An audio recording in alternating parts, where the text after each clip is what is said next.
DPR, apakah Bapak kan membawahi Komisi 4, membawahi KPU. Apakah DPR tahu tentang ini dan apakah setuju?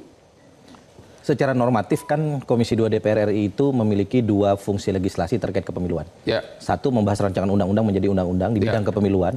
Yang kedua, kami menerima konsultasi atau membahas seluruh rancangan peraturan KPU. Ya. Untuk Rancangan PKPU. Termasuk ini? Bukan. Oh, untuk menjadi peraturan KPU. Oke. Nah, yang dipilih oleh KPU hari ini itu bukan peraturan KPU, tetapi keputusan Komisi Pemilihan Umum. Itu tidak masuk kewenangan DPR. dalam domain itu. Nah, yang menjadi pertanyaan kalau kita orang hukum, kenapa kok pilihannya itu bukan peraturan KPU, tapi kemudian keputusan KPU? Dari segi substansi harusnya apa? Dari sisi substansi harusnya peraturan, karena ini mengatur. Kalau keputusan itu memutuskan satu objek yang bersifat konkret. Berarti mau menghindari DPR?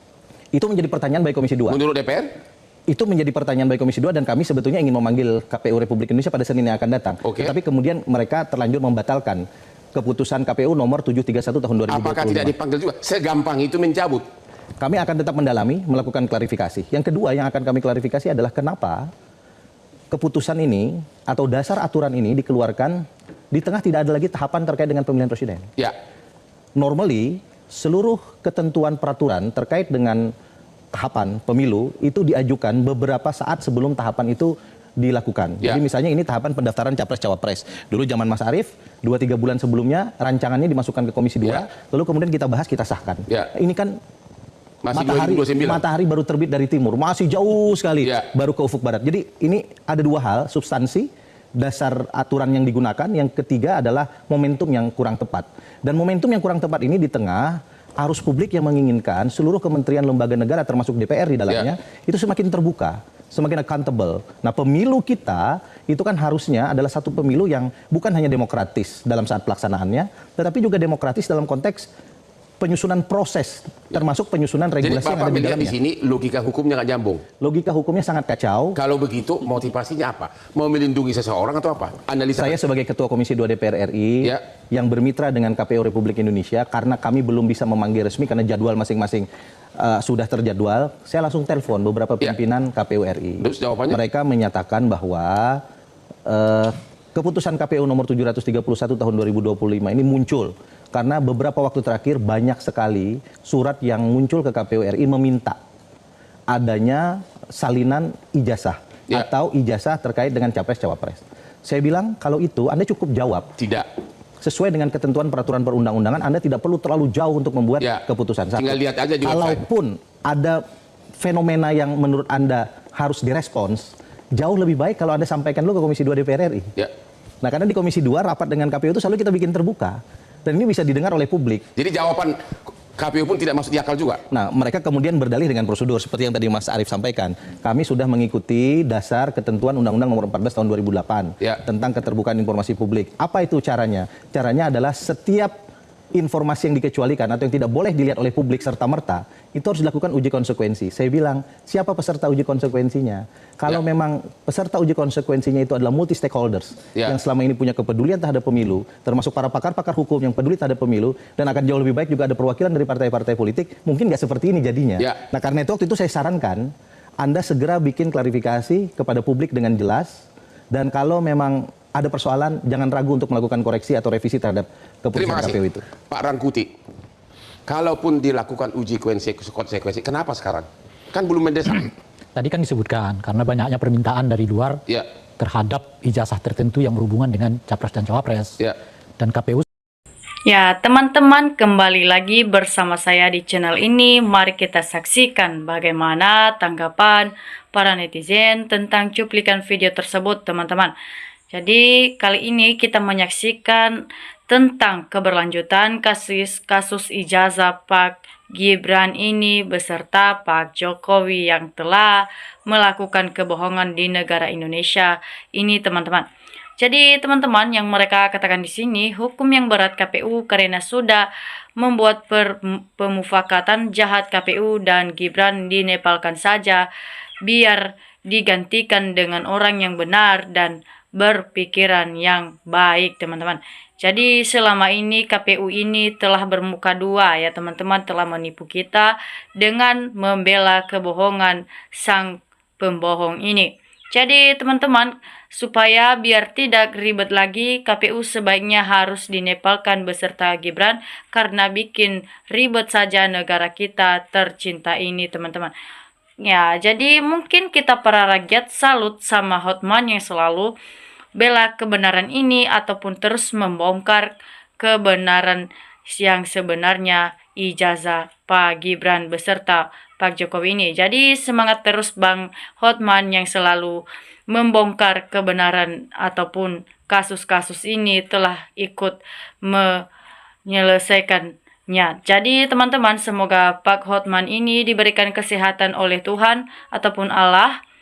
Ya, biar dia selalu sehat selalu dan di dalam perlindungan Allah, biar dia bisa membongkar yang sebenarnya kasus-kasus yang telah dibuat Gibran selama menjadi wakil presiden.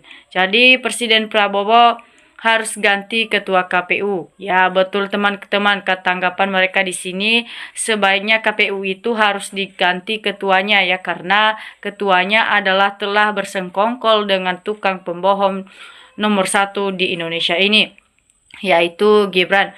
Jadi sebaiknya Pak Prabowo harus menggantikan dengan orang yang benar dan tidak memiliki hati yang busuk, teman-teman, ya, yang menjadi ketua KPU kita ke depannya.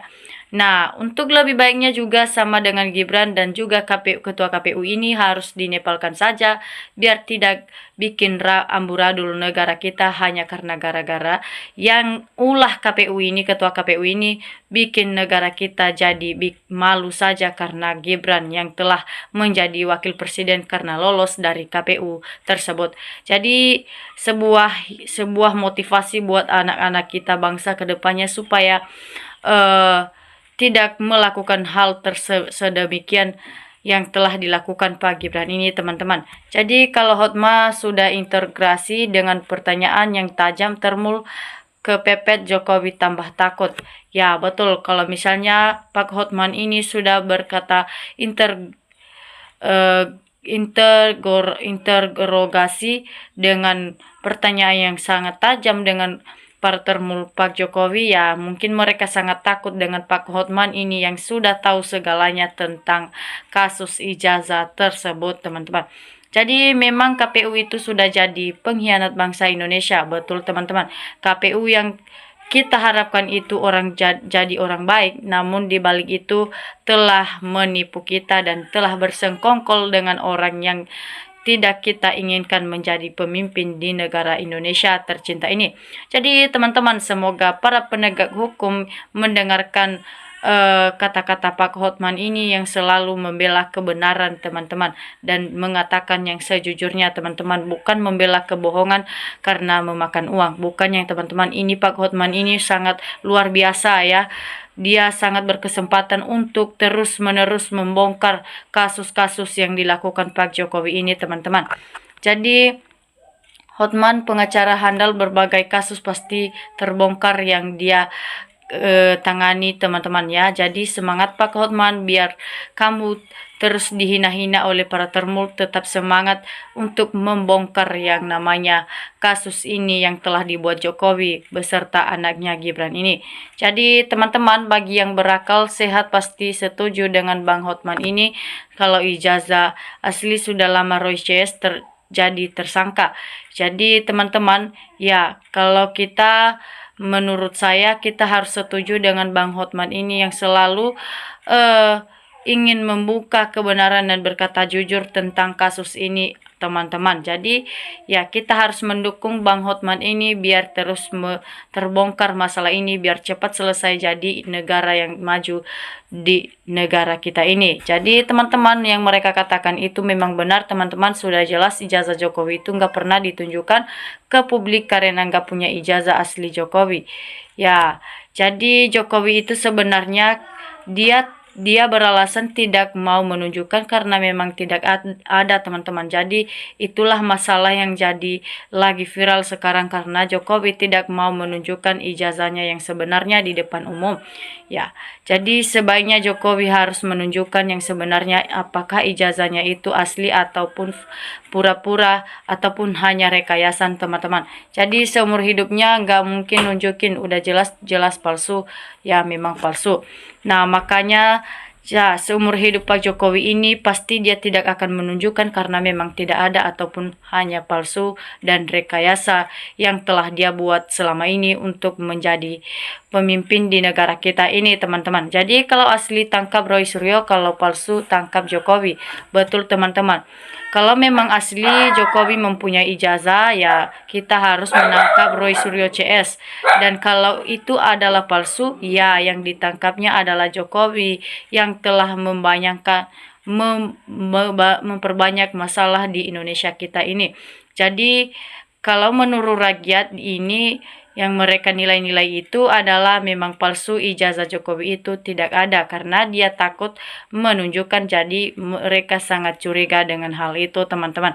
Jadi teman-teman, atau uji forensik ijazah Gibran juga diperlakukan sama, tapi bukan berarti dengan korupsi selesai. Beda ijazah palsu dan beda dugaan korupsinya. Jadi berbagai cara semoga Bang Hotman diberikan hidayah untuk membongkar kasus ijazah Jokowi ini. Ya, jadi semoga Pak Hotman ini bisa diberikan berkah yang sangat berlimpah supaya bisa terus-menerus membongkar kasus ijazah ini, karena dia tahu sebenarnya itu adalah memang palsu kasusnya, karena hanya saja karena tidak bisa dibongkar karena para mulut termul ini sangat keras, jadi tidak bisa dibongkar, teman-teman. Ya, semoga Bang Hotman bisa semangat, jangan kamu pantang mundur dengan kata-kata para termul ini, ya, semangat terus. Jadi DPR RI, hak aparat hukum, terima gaji saja dari setoran pajak dan utang negara biar kaum yang biayai sendiri. Membuka dengan jelas kasus ini, sia-sia saja perjuangan yang sudah menyumbangkan nyawanya buat negeri ini. Nah, jadi sebenarnya para pemimpin di negara kita itu tidak mau tahu, ya, yang mereka tahu itu adalah hanya gaji mereka saja. Jadi ya, supaya negara kita jadi aman-aman saja, sebaiknya kita harus bersatu untuk melawan hal ini, teman-teman. Ya, biar negara tidak jadi amburadul hanya karena gara-gara dua orang ini.